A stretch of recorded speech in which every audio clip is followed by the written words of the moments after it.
Welcome to the JAMODI podcast, where we interview coaches and leaders to find out not just what they do, but how they do what they do. Becoming the best version of ourselves is JAMODI, just a matter of doing it.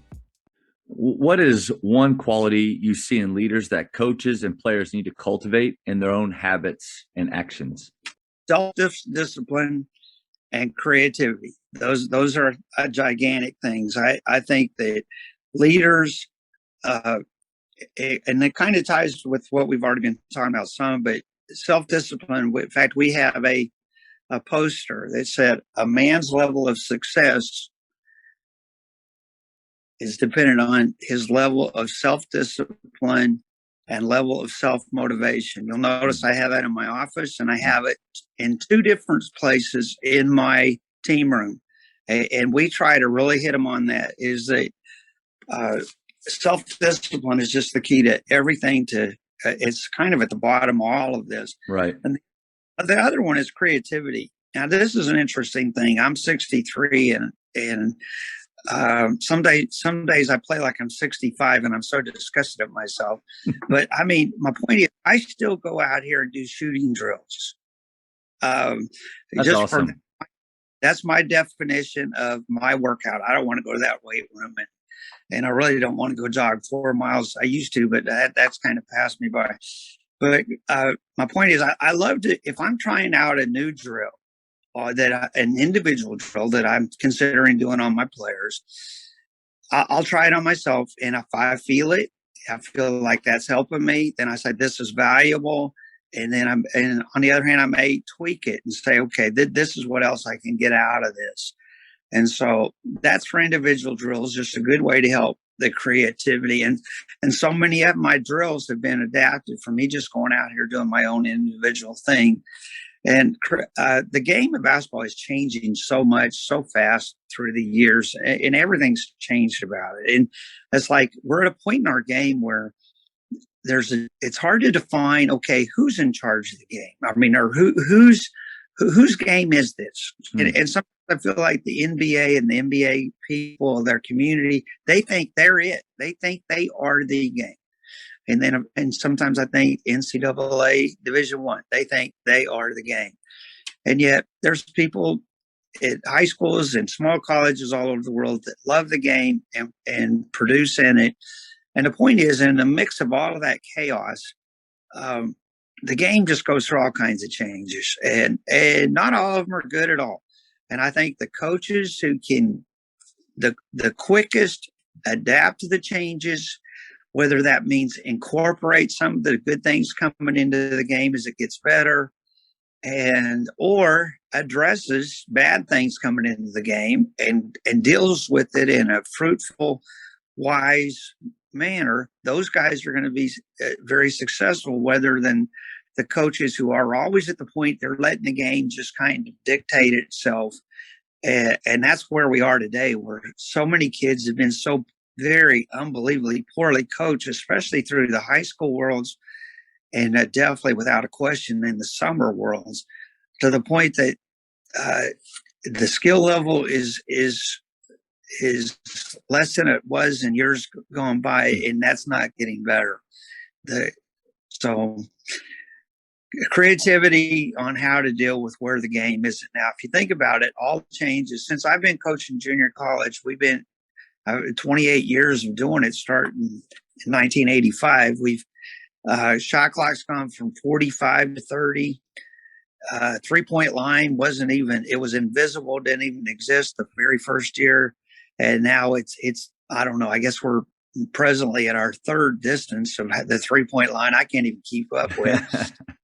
and so you do have to just be creative and deal with all the changes in the game, and kind of say, okay, what are the good things I can take from it and incorporate into kids, and what are the things I just have to fight every day and say, you know what, if your body was like LeBron James, what you're doing would probably work, but it's not going to work in our world because you just don't have the body to make it happen.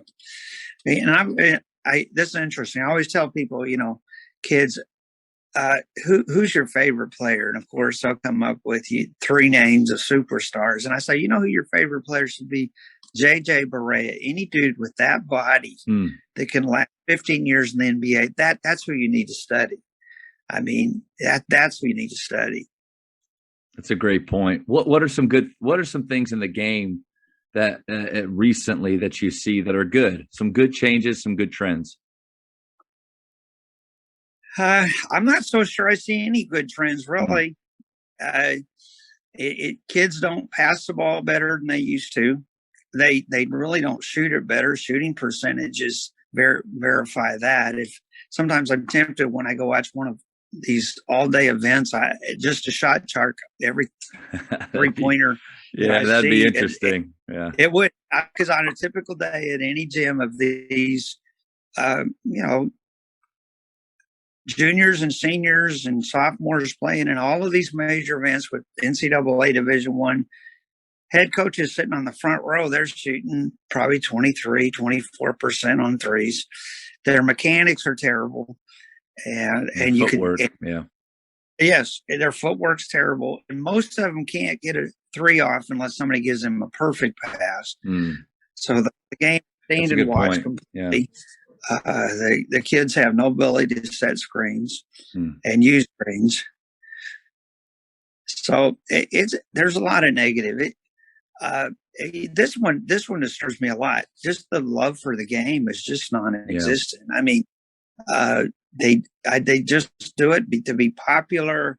I drive by and I see quality outdoor courts at parks that are just empty. It just blows my mind. I think that comes to how much structure there is right now. It's you have a controlled practice, then you have a controlled skills workout, then you have a controlled game, and then that pattern just keeps revolving. There's very little, like we kind of say on Mondays and Fridays, we just play pickup during our open gyms or our athletic period right now, and it's the lab. Like there's no place for them to experiment and try things and or just love playing, like love to compete and play with each other. Right. Well, it's sad that 20 years ago, kids would go, it was typical for them to end up playing in games at gyms where they're playing against kids 8 to 10 years older than us, 25-year-old men. And that was how the game was passed down. And all of that decades prior to where we are right now. And guys would learn more with a 25-year-old guy just wearing them out than their little personal trainers that they'll have their mamas pay $40 an hour or $20 an hour for guys that never were players themselves. I'm just always there's just so many things in the basketball culture right now that just are senseless, and you could go all day on it. And I think you're right on the money with playing against older people. One of the biggest things, most influential things I did as a high school player was starting my sophomore year. I played on an adult men's YMCA league team, and good players, not big names or anything like that, but yeah, they would just beat me up in a good way. And I learned how to use my body, learned how to take contact, learned how to be tougher, learned how to not complain. And so that is something for players that what a great advice is to find a place where you can play against older, more mature players and learn from them. No question. That's a great plan for them. Thank you for checking out today's episode. Please take a moment to subscribe to this podcast, share it with your fellow coaches, and find us on social media for what's coming up next on the JAMODI podcast. It's just a matter of doing it.